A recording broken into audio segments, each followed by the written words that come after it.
Why not Jurassic Universe? We went from a park to a lost world to another park to Dominions? What's a Dominion? I have no idea. I don't know what a Jurassic is or a dinosaur. Jurassic is a period of time. I'm still trying to wrap my head around the 80s. How do you gut someone?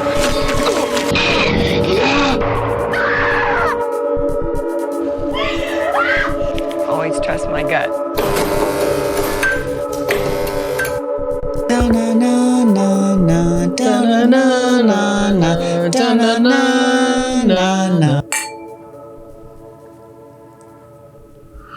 Jurassic Park is not a horror movie. Welcome to Gutted Park.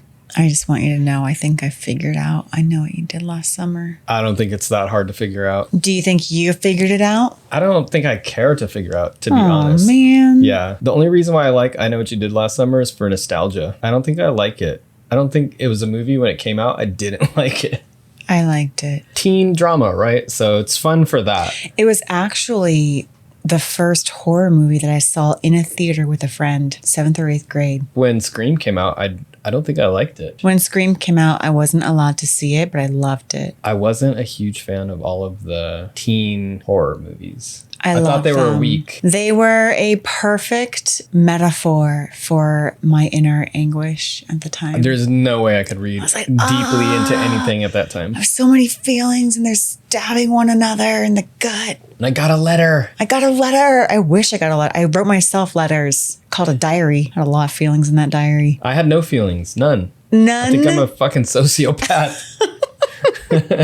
Cool. Hello and welcome to Gutted. I'm Aleece. And I'm Tony, and we're here to spill our guts about horror film trailers. Welcome to our pre-guts of July 2025. Today we'll be going over some of the horror or horror-adjacent movies that will be coming out this month.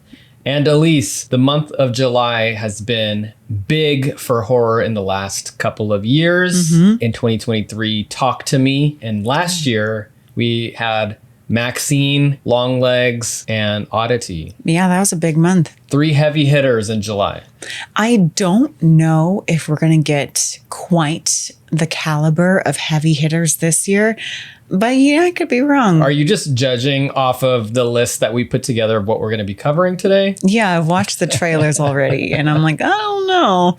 Oh, so a little spoiler on the trailers, I see. Just in that I've watched them, but I mean, MaXXXine and Long Legs, those are both pretty good. You never know. I have high hopes for the Bambi Afterbirth, or what is it called? Bambi's Afterbirth. Bambi the Reckoning. I have high hopes for that. I actually do too. I know you're joking, but I think it will be fun. You're the biggest fan of the Pooniverse for somebody who has not seen a single Pooniverse film.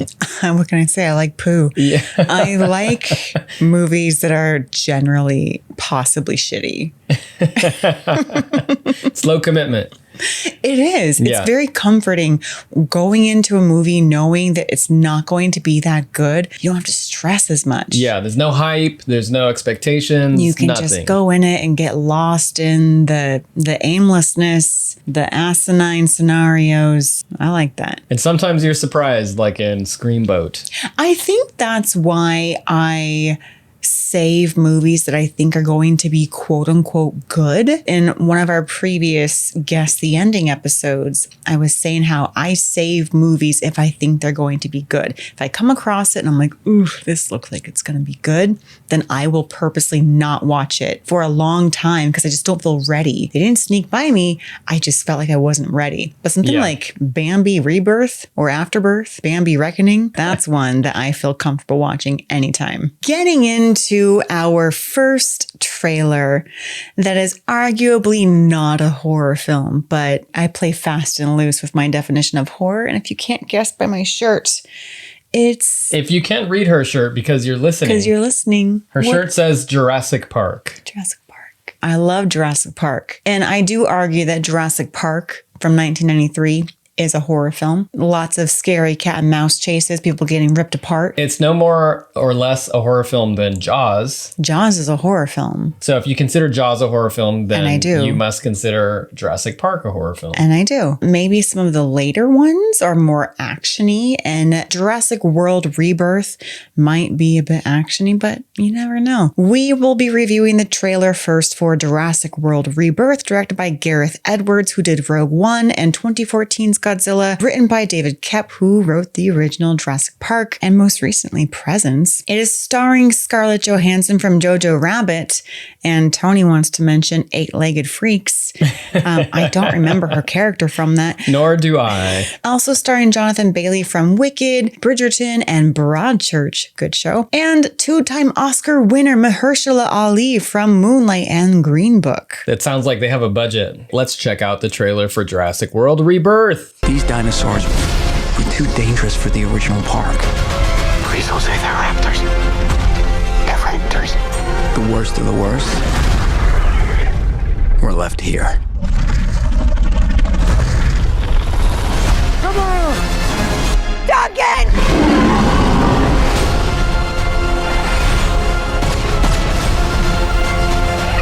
We put ourselves in a place we don't belong. Survival is a long shot. What the hell are those? They're helping the mosasaur defend territory, stalk, hunt. None of what you just said is good.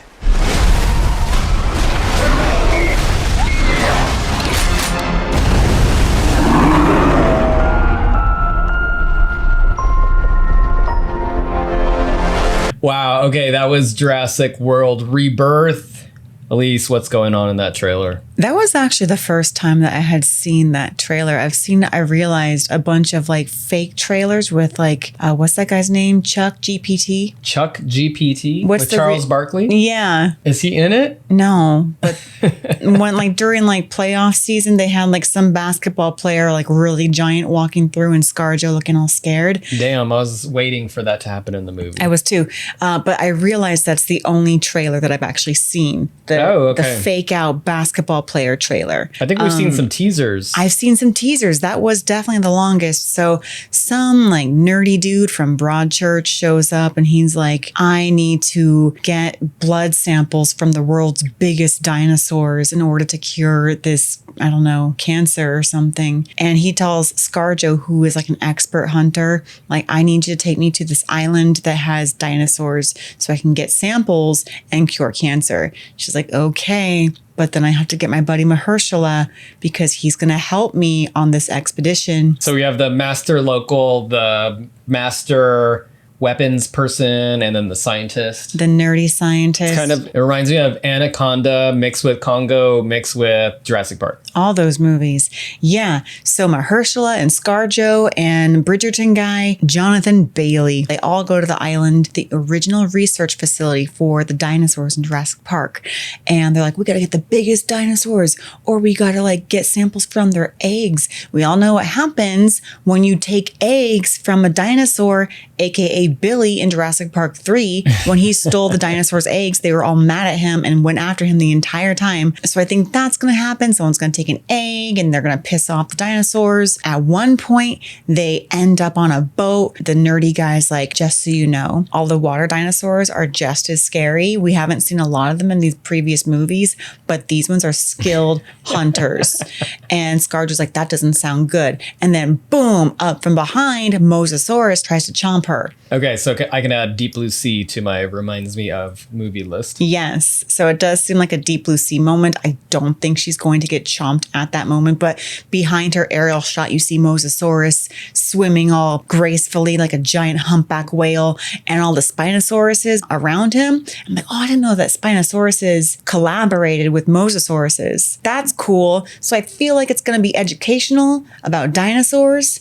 in a way. And we still have T-Rex and we still have Velociraptor. We raptors saw as raptor well. toes. I didn't see a T-Rex. Did you see a I T-Rex? thought I saw a T-Rex in a vat because at one point they'd explained that this was the original research facility for the original Jurassic Park. Some of the animals that were left behind were not included in the original park because they were too dangerous. Too scary, like Mosasaurus. I'm just pissed that in the first Jurassic Park, they didn't tell us how many facilities and islands they owned. I know. Because there seems to be new ones popping up here and there and Yeah, everywhere. Isla Nublar, Isla Sonar. What's the other one? What's the other Isla? It does seem more like actiony and hopeful, but it does look like it might have some scary moments, like with the raptor toes. Yeah. And there's a kid on the island. Who knows how the kid got there? Why is there a kid on the island? Kids always sneak onto islands with dinosaurs. You can't stop them. They're wily. Tony, what do you think's going to happen? In these remakes, they turned the dinosaurs into here's the bad dinosaurs and here's the good dinosaurs.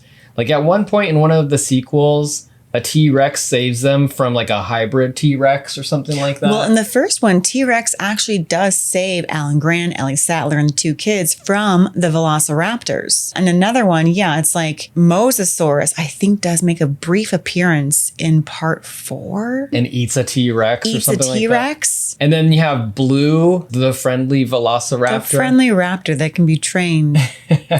Yeah. So they give the dinosaurs, the predatory dinosaurs, turns being the main predator. So in the first one was definitely the raptors. Those were the scariest ones. So I'm trying to figure out which of these dinosaurs is going to help them along. Maybe this time it's the Dilophosaurus. Is that the one that spits? The one that killed Dennis Nedry? Yeah, because I saw one of those in here. So you have all your classic dinosaurs mixed with some like scary new hybrid dinosaurs. This is my prediction, by the way. The classic dinosaurs, the ones we all know and love, before they were our enemies, now they are going to be our friends. So the Dilophosaurus is going to be the savior of this. I believe it's movie. like Dilophosaurus. I don't know how to pronounce it. I'm not going to get them right. Don't even bother looking them up. I'm just going to say the Spitosaurus. Spitosaurus. I'm like the little kid, who holds on to the electric fence and he's like, do you think you saw us? Timmy? Yeah. Timmy would get his name right. It is Dilophosaurus. I'm not even going to get Timmy's name right. So maybe the Dilophosaurus has its day. Finally. Exciting. Do you think that this is the time that we finally get a human dinosaur hybrid? I did see elements of what looked like to be like an alien Romulus kind of thing going on here when she's crouched down in a facility with lights that are flashing and sparking and she's just like trudging along and shooting things. So I'm guessing that a xenomorph did make its way onto this island and implanted some of the dinosaurs to make a xenomorph human. A xenomorph? Yeah. So you're thinking we're going to get a dinosaur xenomorph human hybrid. With predator vision and unicorn regeneration. They're going to allude to Death of a Unicorn.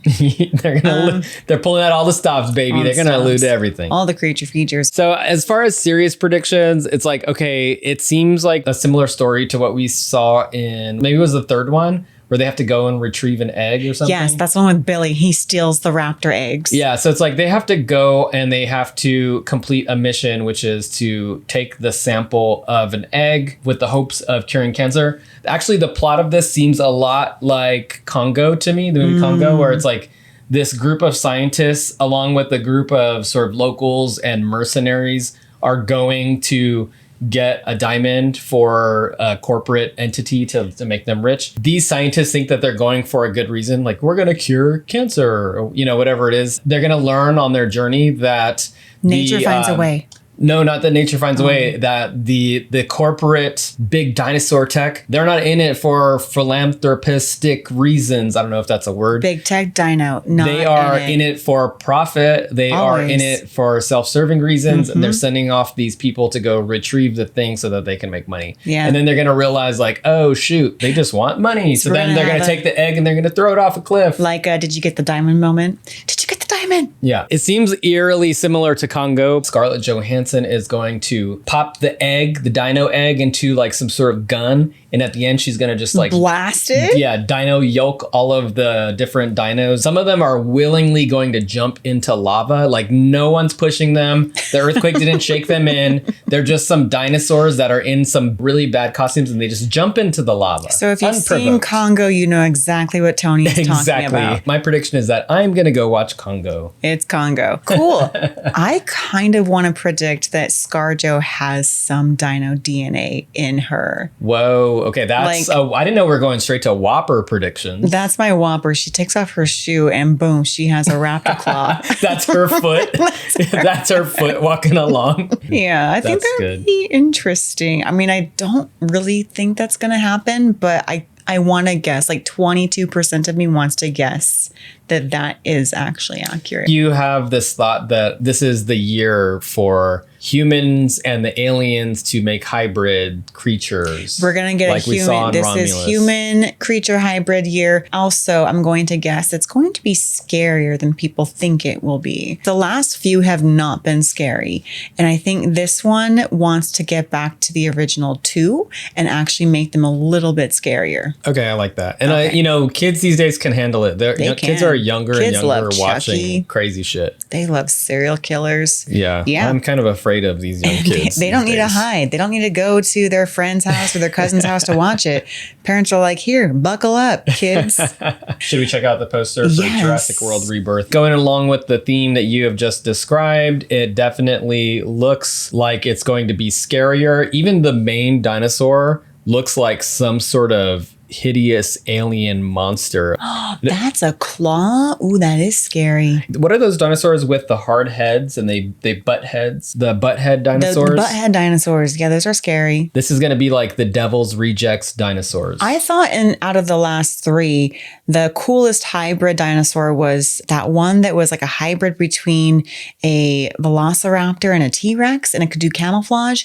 That was creepy. And then part 5 had the Indoraptor. Not that scary. It was actually like a lot smaller and lame. So I think if it's scarier than that part raptor, part T-Rex, then it's promising. We have the classic Jurassic Park logo. That's on Aleece's t-shirt. If you are watching, you can see that. And on my cup, but this is a knockoff. That's like a budget knockoff. I don't know what that is. That's like Goodwill. Fan art or something like that. Yeah, it's in the shape or in the style of Jurassic Park, but it says Halloween. In the poster, we have Scarlett Johansson, Mahershala Ali, and Jonathan Bailey. They're in the water anaconda style. They're wielding some flares and guns and all that. They look totally badass. This is kind of a cool poster for Jurassic World. I agree with you in that it seems like they're going to make it more scary, which I like, especially since we're reviewing this for a horror podcast. What merch do you want? I want a claw. A claw? Ooh, yeah. You know what? I want a full-size poster of Scarlett Johansson, like one of those like horny teenage posters. But she has raptor claw feet. Yes. Yeah. So that's what I want too. She's working it. Like those horny teenager posters. You know what I'm talking about. So ScarJo as like full-on Tomb Raider Lara Croft, but with like raptor toes. Yes. That's what I want. I'm not going to argue with you on that one. Mahershala is doing the Janet Jackson thing where he's like hugging her boobs. But he's holding two flares. All right, scrap the last idea. You can't have all good ideas, but I think the first idea was solid. Yeah, I just want ScarJo with raptor toes. That sounds really cool. She seems like a good sport about things. She's on SNL all the time. Her husband's, calling Jost. Well, yeah, she has to show up sometimes. When do you think you're going to see it? Oh, this is opening weekend for sure. You cannot not miss out on Jurassic World premieres. You cannot miss out on Jurassic. I even had to throw in the double negative for double it. Negatives. You can't not see it opening weekend. I'm going to throw in enough negatives to throw you off of my scent. I don't know is when he you're or isn't it. He might not see it with me. I'm going to see it opening weekend. Opening weekend. I think we already have plans to see it with our cousin's kid. Yes, our cousin's children. They are Uber fans. They're for sure. terrified. Jurassic World Rebirth. Will it be more horror than the previous reboots? Will be more horror than the previous 3. I said the previous reboots. I don't know the terminology of like requel versus reboot versus sequel, so I'm just calling them all sequels. Is it going to be scarier than the last 3? Yeah. I think so. I think so too. Jurassic World Rebirth set to have a wide theatrical US release date of July 2nd, 2025. Next up, we have another widely anticipated reboot or sequel. I Know What You Did Last Summer, directed and co-written by Jennifer Caton Robinson, who did Someone Great and Do Revenge. The story was co-contributed by Leah McKendrick, who was the writer of 2017's MFA. Ooh. That predated Promising Young Woman, but was very similar in theme. I Know What You Did Last Summer is starring Madeline Klein, who was in Glass Onion, Chase Sui Wonders, who was in Bodies, Bodies, Bodies, and Tyreek Withers, who's in the upcoming psychological horror Him. Is that the sequel to Her? It's not. I'm thinking no. All right. I Know What You Did Last Summer, or do you? Do you know that I was previewing trailers last summer? Yeah, because you're next to me. So I guess you did know what I did last summer. I do know what you did last summer. I wish I would have known what you did not think I had done in the previous preview summer. That trailer. Do you think this is some kind of karma for what we did? What if someone saw what happened?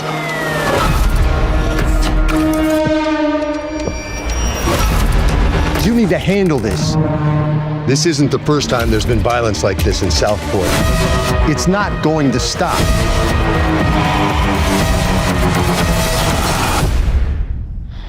I need to start drinking. Someone is coming after us. I need your help.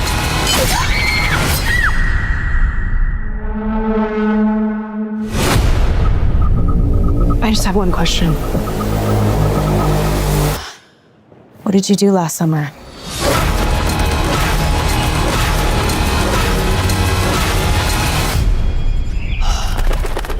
This place is so beautiful, it makes me want to die.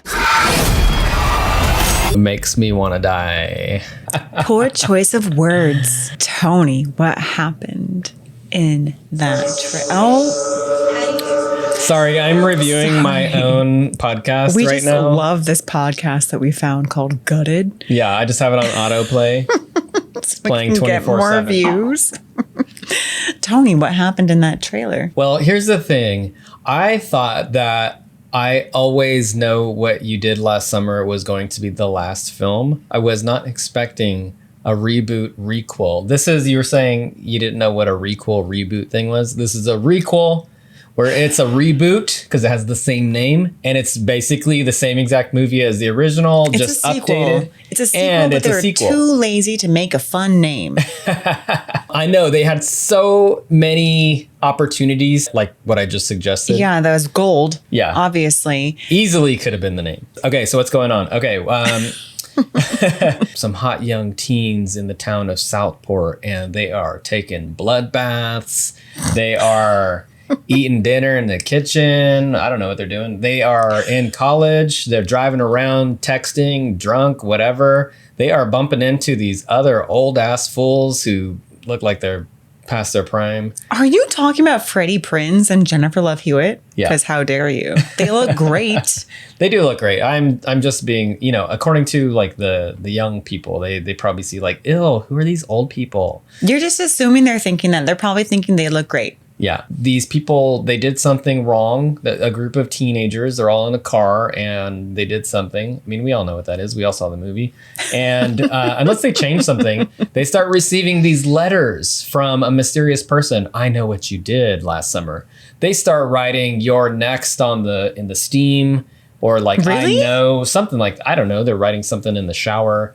This is what happens when you ask me to retell something that I had just seen like 30 seconds ago. This is the way my brain works. So basically, something happened the previous summer, and the teens are like, Wait, oh are my you God. are you trying to fix me? No, I'm not fixing you. I'm just trying to summarize you. I just want to yes and you and say that they approach a woman and say, I need your help. And who turns around? J-Love. J-Love Hewitt. And she's like, I have one question. What are you waiting for, huh? That's what she said. What did you do last summer? And they're like, shoot. And then She knows, damn it. She knows. It's She obvious, knows. kids. Yeah, if you are asking Jennifer Love Hewitt for help, then she's going to know that you did something wrong. People get slashed, and then at the end, someone's like, oh my God, this place is so beautiful. I think I'm going to die. I didn't mention that the guy that was in the kitchen that I said was cooking dinner, he got harpooned in the shoulder and then pulled away by someone in a fishing slicker holding a meat hook or a fish hook or something like that. And that could be none other other than Ben Willis. Ben Willis. Who's Ben Wallace? No one. I feel like I did that when we covered I'll Always Know What You Did Last Summer. I kept calling him Ben Wallace. That's the guy from Braveheart, isn't it? You're thinking of William Wallace. Oh. Wallace. Ben Willis. It seems like we have our classic hook weapon, but we also maybe have a few more weapons like a harpoon. Other fishing type weapons are going to come into play. That's cool. The cast of characters, they are young, they are hot, they're all influencers. They all have 10K. They have at fancy least houses. Followers on Instagram. They have fancy glass houses and they take baths in blood because that's how rich they are. Were the young people in the original, were they also rich kids? Ray, played by Freddie Prinze Jr., was not that rich. He was a fisherman and he came from like a long line of fishermen in Southport. Ryan Felipe's character, Barry, he was rich. I thought he was working. Barry? Yeah. No, Barry wanted to be a football player but couldn't hack it and then went back to Southport. He was rich though. Do we think that it's going to be a rehashing of I Know What You Did Last Summer? Or do we think that it's going to have some sort of twist and it's going to be different in some way? I think I have some solid predictions. Do you want to hear them? Ooh, yeah. Earlier, before we started filming, you said, I think I figured it out. And now I'm curious because I don't think I had anything figured out because I was hating on it a little bit. You were hating. I mean, teen slashers are not your thing. That's fine. The thing is that, yes, the original I Know What You Did Last Summer was the first scary movie that I had seen in a theater with a friend without adult supervision. So I am partial to it. And I was a teen or preteen at the time at which I had seen it. So I like it as a nice, like, coming of age horror. Anyway, I feel like I have figured this one out. I do not think that Ben Willis or any relation of Ben Willis. What about Zombie Ben? No zombie Ben, no real Ben, no descendant of Ben. Ben is out of the picture by now. This is a pure, clean and simple copycat. Ooh, so okay. we are back in Southport. Somebody who knows of the town's history, though, has drudged this up as a way to seek revenge on certain people in Southport, but doing it under the guise of like, I'm doing this as Ben Willis. I'm a copycat. Who has survived the first two sequels? Because this movie is obviously ignoring my favorite of the franchise, Brandy? which is I'll Always Know What You Did Last Summer. Oh, okay. No, that wasn't like in Colorado. Yeah. So all the kids in Colorado are safe. The ones who survived at the end of I'll Always Know What You Did Last Summer, they're fine. I would be curious if Brandy shows up. So you think that Brandy's the killer? No. Oh. But I would love it if she showed up and like made a little cameo. Did Jack Black's character from the second one, did he survive? I mean, spoilers, but no, he's dead. But I would not say no to a Brandy cameo. So I did not scroll down. But she's not the killer. I'm trying to figure out who the killer is. You're not telling me. I will tell you. Just by looking up the writers of this movie. So spoiled in the writers. Because. In the pre-production. And I wanted to make mention that the story was contributed by Leah McKendrick, who wrote and also starred in the movie MFA. Yeah. And MFA seemed like it heavily influenced the movie Promising Young Woman. So it's a lady killer. I think it's a lady. It's a female killer. So you think it's J Love? Okay, hold on. Stop for a second. It's not Jennifer Love Hewitt. I don't necessarily think that what happened last summer resulted in a murder. I think that there was sexual assault that occurred the previous summer. I'm thinking this is like, what did you do last summer? Nothing. You did nothing to help when this sexual assault was happening. Oh, I see. Okay. They're all going to be one by one picked off because they didn't do anything to help when they witnessed a crime happening. Looking to see that the writer had previously written a similar content. I feel like that is the trajectory of where this new requel is going. Very interesting prediction. Yes. Yeah, I don't think I have a better prediction. My predictions were all going to be like, oh, they're just going to do the same thing. And it's Ben Wallace's great grandpappy who's now the killer. And let's just face it, my predictions were going to be awful. I thought it was just going to be a cookie cutter reboot. But, thinking about what you're saying, and if they're throwing some twist on it, like, okay, they didn't actually kill someone. They turned a blind eye. They didn't do anything when someone was being assaulted. That could be potentially very interesting. That'd be a nice twist, turning it into something that I don't think a lot of people would be expecting. All right, you got it. You got it figured out. We figured it out. It's coming a long way from like a teenage suspense mystery that involves murder, and now they're elevating it into something that's really sort of like dark and heavy. I think they are trying to elevate it because they've had 3. When I heard that they were remaking this or rebooting it, I was kind of thinking, why? What could they do they didn't do? And I'll always know what you did last summer. All I could think was that they're going to go a different direction and not just have it be a slasher because somebody died. All right, let's look at the poster. In the classic 2000 style, you have a poster that has all of the main players on it. This time, it's not just their heads or faces, depending on how popular they were on their CW show. And their backs are turned. Ooh, turning a blind eye. Yes, their backs are turned to us. We have Ben Willis, who is in his fisherman's coat slicker with the fish hook thing that's bloody, and it says, "You get the ending you deserve." I know what you did last summer. I do like that Freddie Prinze Jr. and Jennifer Love Hewitt are in the foreground of this poster and not just kind of like tossed in the background. So that's cool. And in the style of all those 90s slasher movies, we have a bunch of heads of people that I don't recognize. I don't think I love this poster. It looks like a young adult novel. It does look like a young adult novel. I think I would like this poster better if it was just the fisherman with the hook and the lights, the headlights of the car. I don't need the heads of people. But it's the throwback to that old, I said 2000s, but yeah, you're right. It was late 90s, early 2000s. Yeah. It's okay. Don't hate it, but I also don't want this poster hanging in my bedroom. If you don't want the poster, then what other merch are you going to get? Hook. You want the hook. Maybe a floppy hat. Those things are popular these days and functional. I've been wanting a slicker. I want a slicker with this printed on the back of the slicker. That's cool. Okay, then I'll get a floppy hat. We'll let each other borrow the hat or the slicker, depending, like one day you'll wear the slicker, one day I'll wear the hat. We have a slicker and a hat. Nice. I know what you did last summer. We'll have a wide US theatrical release on July 18th, 2025.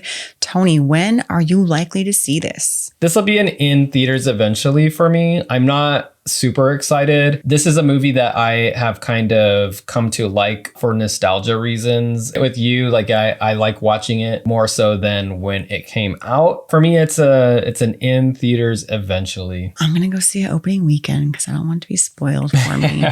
So if you see it opening weekend, I'm gonna see it opening weekend. Come with me. Before we get to our next couple of movies that we are going to be looking at the trailers of, we have a few more movies we wanted to talk about, but just didn't have enough time to cover 10 movies. We have done that in episodes before. We have, and things are ramping up a little bit because we're getting closer and closer to that Halloween month of October. And July is the month when a lot more horror movies start coming out. We wanted to cut it to just 5 movies that we're going to review and not 7 or 10. But there are a few that we wanted to just briefly touch on. There's a movie called Else coming out on July 8th.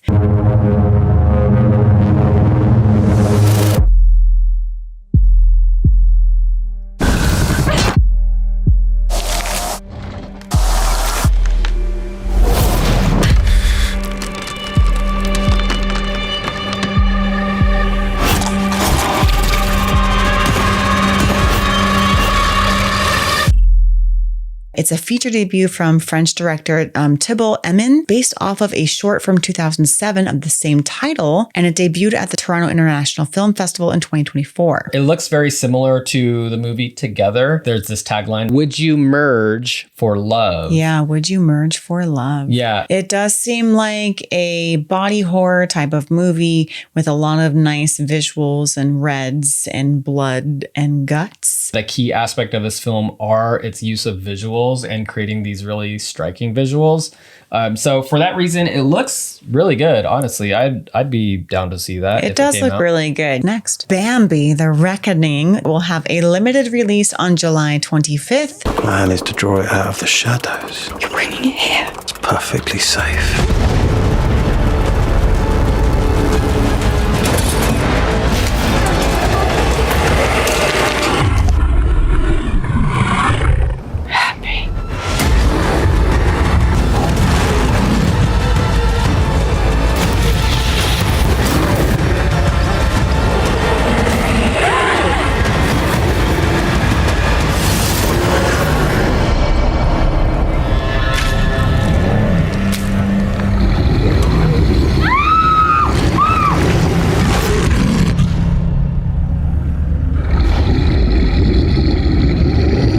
This is from the Pooniverse, which is Aleece's favorite subgenre of horror at the moment, even though she has not seen a single of the Pooniverse movies. I guess the closest you've seen is Screamboat. Screamboat was great. I loved it. I have a feeling that Screamboat is probably the top tier of the movies that are now out in the public domain. And public domain. You can have at it. Yeah. Which I have do a want to feeling see that more of them. You're trying to find the time to public domain. I'm trying to find the time to find them. However, I will say when I look for them on Shudder, I don't see them. Which I think they're all probably on those Screambox? Not even Screambox, like the other ones, like Tubi? Not even Tubi, like Vudu or okay, well then that's why it's been hard for me to find them. If they were on Shudder, I would have watched all of them by now. They're probably all honestly like free on YouTube as well. I don't want to watch them on YouTube. I want to watch them on my TV. Which we're gonna find them. They're on like Fubu and Vudu and Popcorn Flicks and all of the like free apps that come pre-installed on your devices. They're there. Bambi: The Reckoning looks good. It kind of looks like Death of a Unicorn, but more evil. What's that one about the kangaroo that we didn't see called Rippy? Rippy. Still have high hopes for Rippy. We're still waiting high hopes for that Rippy. One, yeah, if anyone has a screener of Rippy, send it our way. Please send it our way. I want to see Rippy without commercials.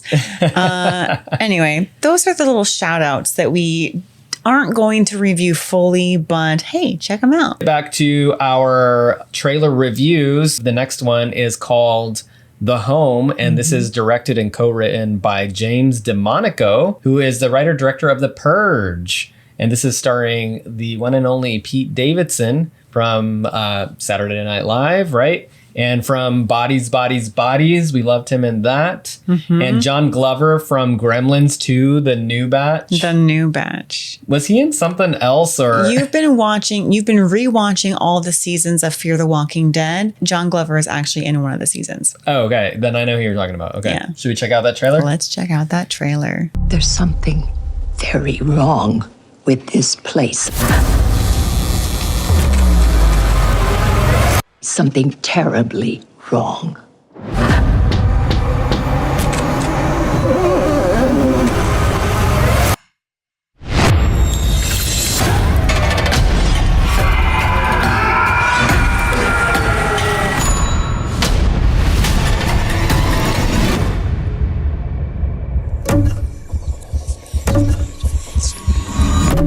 Hey man, I'm not gonna hurt you.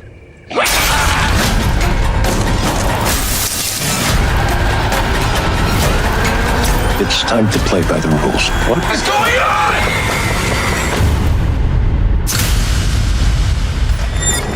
Sometimes, when things are bad on the outside, we have to look on the inside.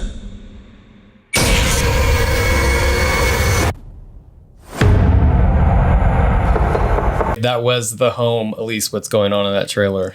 Okay, so Pete Davidson shows up at this home for the elderly. I think he's the cleaner, and the two people who employ him are like, don't go to the 4th floor. That's for the elderly. They deserve their peace and quiet. He's like, no problem. But of course, he's going to go anyway because he can't keep his hands to himself. I don't know. He's just curious and alone and doing this as a summer job. I don't know why he's there. Weird things start happening. He sees some elderly people who look frail and in corners. You know, he's like, hey man, what's going on? And they turn around, they're all scary. Some are lurking behind him and he's like, oh, I'm scared. Somebody at one point when he's outside jumps out the window and falls on one of those like wrought iron picket fences. Oof. Skewered, dead. Pete Davidson's like, what's going on? I don't know what's going on still. And then another elderly woman who's wearing like a flapper headdress and dark eyeliner is like, things are not what they seem, or some ominous cryptic message. And then he looks into another room. There's a black light that says, look for the marked ones. He's like, okay. And then I think he finds out some secrets because people in charge of the home tie him to a chair and there's like a whole party in front of him. It looks very like Shining-ish, where weird things are happening and he's like at this party and he's always been there. Who knows? There's a banquet. There's a pig that looks gross. Don't eat it. It's like rotting. And then the last shot is him tied to a chair and the doctors are trying to put a needle into his eyeball up close. And we see some text that says, look on the inside. When things are messed up on the outside, you look inside. Yeah. Something so like that. they're literally looking inside his eyeball. From the director of The Purge. Which I like. I do like the first Purge. He was the writer and director of the first Purge and I believe Purge Anarchy and Purge Election Year. Oh, very nice. Yeah. I mean, this trailer looked very interesting. I was initially not super excited to see Pete Davidson's name on the cast because I'm not a huge fan. Although I did like Bodies. Yeah, I actually so maybe I'm liked coming his around. character Maybe in Bodies. Yeah, maybe Pete Davidson in horror is something that That's I enjoy his niche. more than Pete Davidson in comedy. Okay. Yeah, I did enjoy his role a lot in Bodies. I don't mind Pete Davidson in comedy either, but I will say what I'm not looking forward to in this movie is the spookification or scarification of the elderly. I've seen that in a few movies and I don't appreciate it. Why not? It seems exploitative. It seems like exploitative and low-hanging fruit to find a person who's elderly and make their hair really gray and spindly and have them come at you all fast. So it's like, okay, how do we scare a young person? Have an old person come at them. It seems like a cheap thrill or a cheap scare. That was my main complaint about the movie X when they had Mia Goth dressed up as an older person. They were really trying to sell it that like, it's creepy having an old person come at you, having an older lady grope your body the way they were zooming in on her older liver spotted hand. And that was supposed to be the scare or the creep factor. I don't like that. Also, there was a movie I watched, a Spanish film I think it's called The Elderly, in which the elderly are the quote unquote zombie type figures coming at you.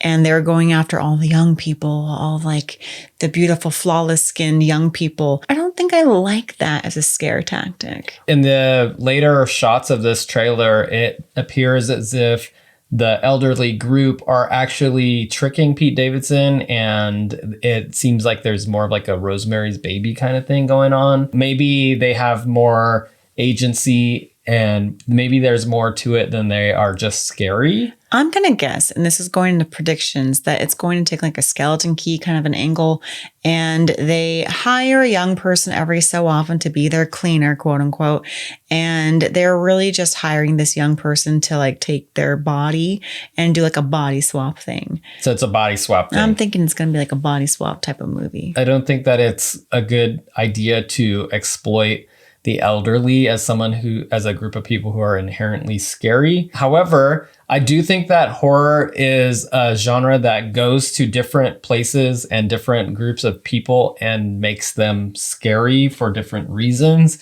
You have a lot of movies where there are kids who are killers or kids who are demons. And that just invokes a certain type of fear from an audience member. I think the filmmakers are probably assuming that most people watching these movies are not kids or are not elderly folks. Although and that's my complaint, is that a lot of horror movies go to the villain as being different types of groups. However, the protagonist tends to be a young person in their 20s or 30s. I don't feel like we see a lot of diversification in the protagonist. I would love it if there was a horror movie that had an elderly person as the central protagonist. I don't know if the elderly here are necessarily villains. That's what I'm saying. I don't either. I'm just saying if that is the outcome, then I'm not going to like it. It seems like this is the movie where it's about Pete Davidson who's going to go through the ringer. And I like that you brought up the idea of The Shining, because I think that I saw some influence in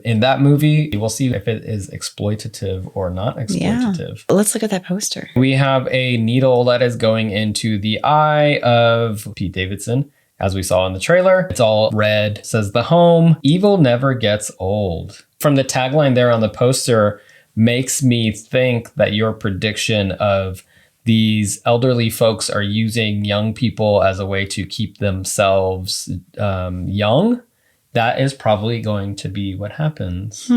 Interesting. Yeah. Or will it? We don't know. Or will it? We don't know. And we have been wrong many a time. I don't hate the poster, actually. The poster is interesting and simple. I like that it's just this red eyeball with a needle going straight into the pupil. I probably like the poster more than the trailer. Oh, okay. So what kind of merch are you going to get for this poster? I want a red glass eyeball ring. A ring. Okay. Does it have like a little spiky element coming out? That would probably be dangerous to wear. So no. I'm going to get a glass paperweight. That is an eyeball. It will have a syringe that will be the pen. Yes, I was going to say that exactly. This will make great office decor. Yeah, so your syringe pen goes and rests into the pupil of your paperweight. Yes. I like that. Yes, I thought that was better a good than idea. my ring. Thank you. I'll take your paperweight as well. So if anyone creates that merchandise, then they owe me a cut. Yeah, but I mean, it's free merch, so... the cut is nothing. These are free ideas, okay? These free ideas ideas are gold. for all. Yeah. When do you think you're going to see this? I'll see it in theater eventually. However, if I miss it because it is a limited US theatrical release, then I'll wait for streaming. I agree. I will see it eventually in theaters, but if I miss it, I'll watch it on streaming. You didn't seem too hyped on this movie. I don't. I'm curious. It seems from the trailer, it seems like it was more interesting than what I had originally thought in my head. I really hope I'm wrong, and I'm hoping it's not all the elderly are the villains and scary people of the movie. That was The Home, set to have a limited US theatrical release on July 25th, 2025. Next up, we have Together. It is the first feature-length film from writer-director Michael Shanks. It is starring Dave Franco from Love Lies Bleeding and Alison Brie from The Rental and hit show Community. Can we say this next part?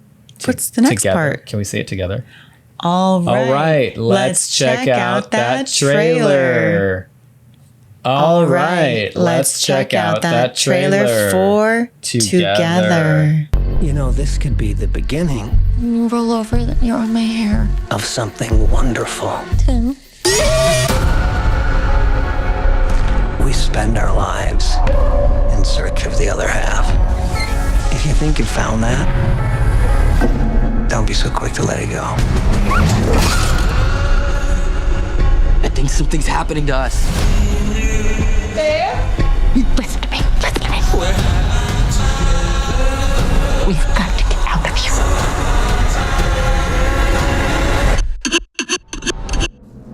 Now.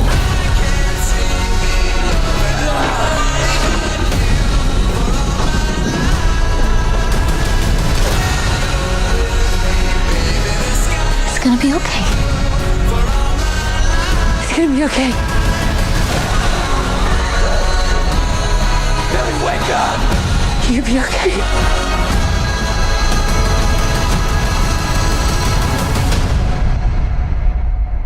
Whiskey for the pain.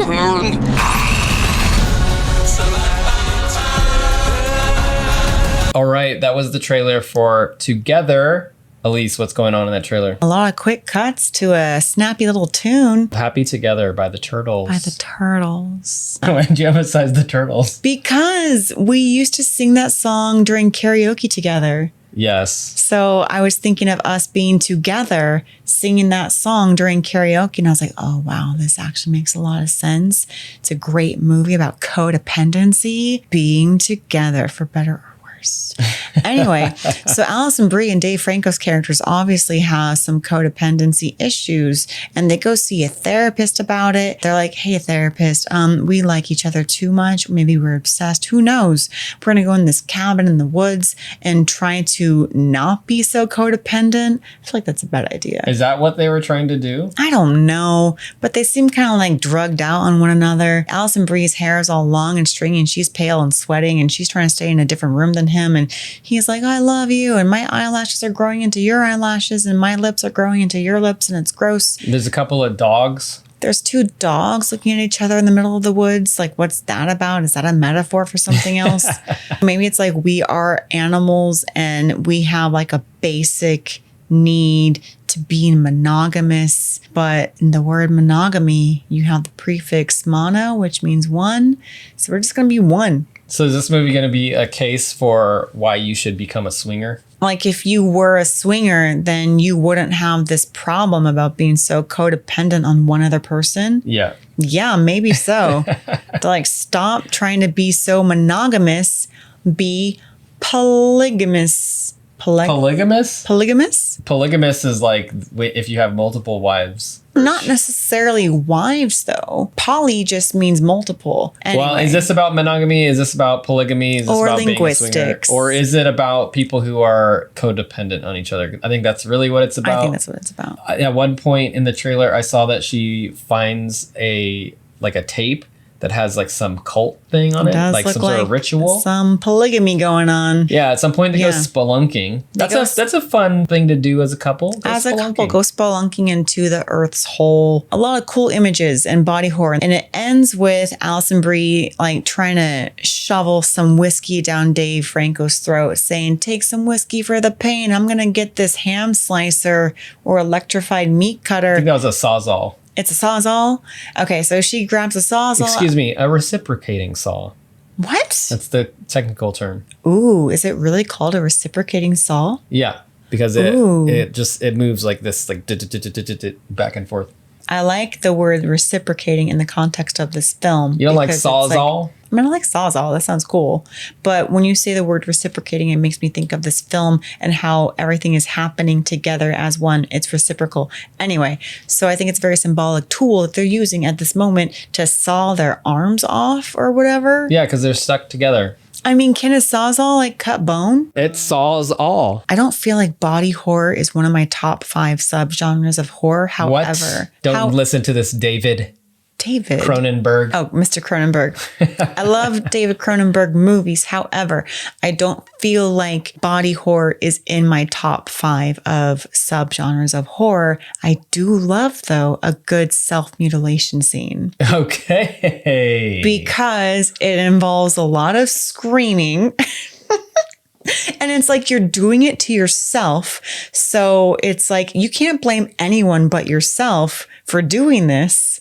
And it just seems fun. Like, I don't want to do it to myself. However, I applaud the characters for making that decision.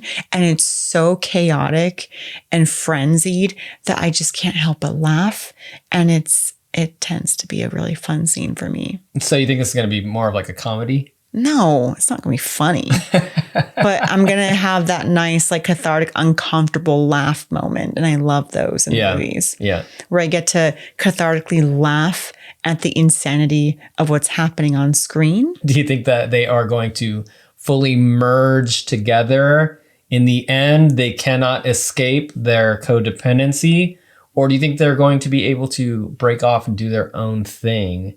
Although heavily mutilated and without eyelashes and lips and stuff because they like stuck together. I think that scene of her sawing their arms off or whatever is going to be one of the last scenes, and they will go their separate ways, but with the forever reminder of that limb being gone.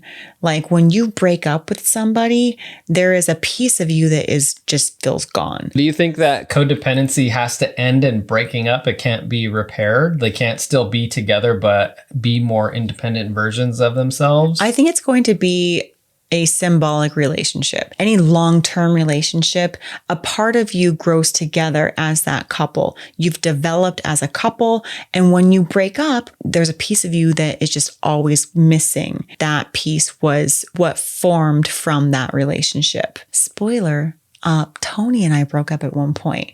Wait, why is that a spoiler? Spoiler for... Fine. Insight into our spoiler. We are going to break up. Wait, I didn't know. Why'd you spoil that for me? Spoiler for Tony, we're breaking up. Oh, damn. After we see together. Is it because I put the super glue on my lips when I try to kiss you? That would be grounds for breaking up.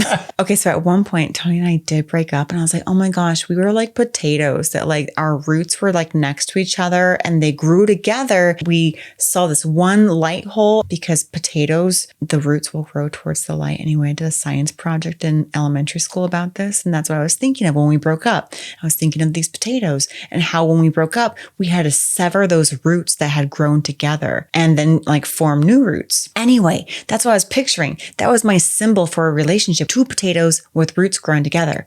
And I'm thinking this movie's going to be similar to that concept, but instead of two potatoes, you have two people and their arms, their roots, their limbs, they literally grow together because of this relationship. The only way to break up is to break off those roots, to break off those limbs. And so the potato can still survive without those roots and without those limbs, but they'll have to like grow new roots and new limbs. Okay, so they're going to become starfish people and they will cut off all their arms and limbs and they'll just grow new ones and then walk away. They're not starfish people, they're people. When they cut off their arm's just going to be gone, but they can still live and function without those limbs. So how are they going to get away if they don't have arms and legs and limbs? No, they roll away. They will potato away. Or do you think they'll morph into something else, like maybe those two dogs we saw in the trailer? Maybe they will morph into two dogs? My fantastical predictions end at the limbs. They're not going to grow new limbs. They're not going to turn into dogs. I think they're going to each lose an arm, but they can still walk away. You just have to sacrifice one arm if you're in a codependent relationship. That's how it feels when you break up. You feel like you're missing a limb. You can still live and function and have new relationships. So you think that scene at the end of the trailer is the end of the movie? That's going to be like near the end, and they will walk off into separate directions. This trailer did boast itself as the best horror film of the year. That is a big claim, knowing that Screamboat also came out this year. Okay. Screamboat did come out, and it is actually in one of my top 5. And Bambi the Reckoning, we still haven't seen that. Haven't seen that. Leaving Room. I think I'd seen just in like social media world that there was a lot of buzz around this movie. Do you think that this is going to be the best movie of the year thus far? I don't know. I'm not going to say yes or no because I haven't seen it. You have to decide now. I don't need to decide anything. I am my own person with my own limbs.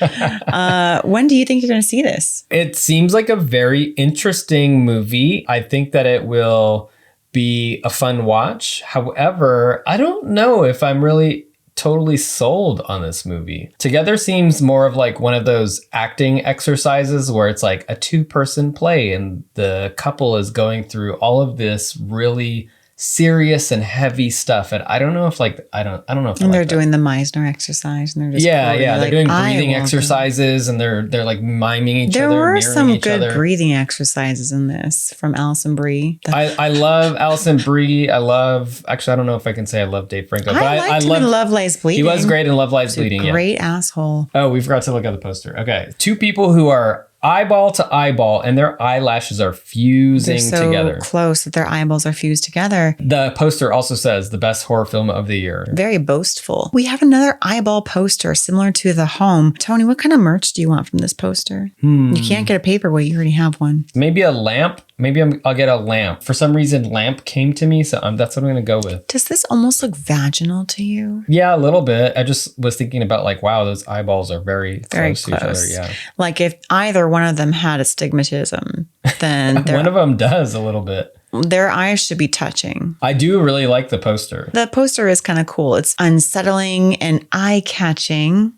Oh. I don't know what I want from this poster. Maybe just get a lamp. A lamp? Yeah, I'm going to get a lamp. Like a lamp with like skin shade? I don't want a lamp. I don't think I want a lamp. I want my own thing because... No, just get what I get. No, we're not together on this. How about a Sawzall? Do I want a Sawzall? Maybe, just so I can say I have a Sawzall. I will get marbles, a sack of eyeball marbles. And they're all connected. They're all connected. By eyelashes. And like so that. they don't really roll, so you can't play with them because they're so awful. codependent. Well, that was Together, which will have a wide US theatrical release on July 30th, 2025. Yeah. And you know what? I will also see this in theaters eventually because I think it's going to have some imagery that will be nice to see on a big screen. Also, I do like seeing those like self-mutilation scenes with an audience because I think it's fun to like laugh with other people during those scenes, to get out like the uncomfortable jitters by laughing, and then the person next to you is laughing, or like they didn't initially think to laugh, but they heard you laugh, so they start laughing too. And you're like, ha ha ha ha. We're together laughing at this. Together, yes, as an audience. I do think this is a good movie to see with other people. And then you start merging together with the You all audience. start merging in the audience. Then it's just society. Society. All right. That's it. We did it. One last thing. We're not going to go over this movie, but another shout out to a movie coming out this month called Skill House. There has to be a better explanation than 50 Cent wants us dead if we don't get clicks and views. Like, 50? Hey, no, don't do that. Put your pencils down. Is there a problem, officer? Let's have some fun. I'm sorry. Let me help. Get away from me. God, you're sad. I hope you die next. What's happening? The ceiling fan challenge. What? It looks like it's about a bunch of influencers. Starring 50 Cent. He puts a bunch of influencers that have more than like 30 million followers, and he wipes all their followers clean and makes them vie for attention to like get their followers up, or else they will be slashed in a Saw type fashion. It looks funny. It looks campy. I do want to see that one. Coming out July 11th. Okay, between Skill House and Bambi the Reckoning. Oof. Those are the two that we haven't fully reviewed that I will give a watch when they come to streaming. We just watched and reviewed the trailers for Jurassic World Rebirth, I Know What You Did Last Summer, The Home, and Together. We also gave shouts out to Skill House, Else, Bambi the Reckoning. So a lot of movies coming out in July. Which one are you most likely to see in theaters or the minute it comes out on streaming? What kind of eyeball imagery would you want merch of? A lamp? A paper? I know that was like not a good one, but or it's all right. I've had better merch picks. Are things starting to heat up for summer horror, or is it going to be a little bit of a blockluster? Lackluster or blockbuster? Yeah, thank you. I think it's looking pretty good. If you like what you've heard today, then go ahead and subscribe. Give us a rating, please. If you want to give us a little 5-star rating somewhere, that might be nice. Yes, we would appreciate that. Yeah, if you want some stickers, let us know, because then we can give you stickers. Send us a message. Send us a message and we will send you a sticker. If you watch this long, then message us and we will give you a sticker. Several stickers. If you skip to the end just to get a sticker, we will know. No, we won't. And I will still give you stickers. Thank you for watching and or listening. This has been another episode of Got it.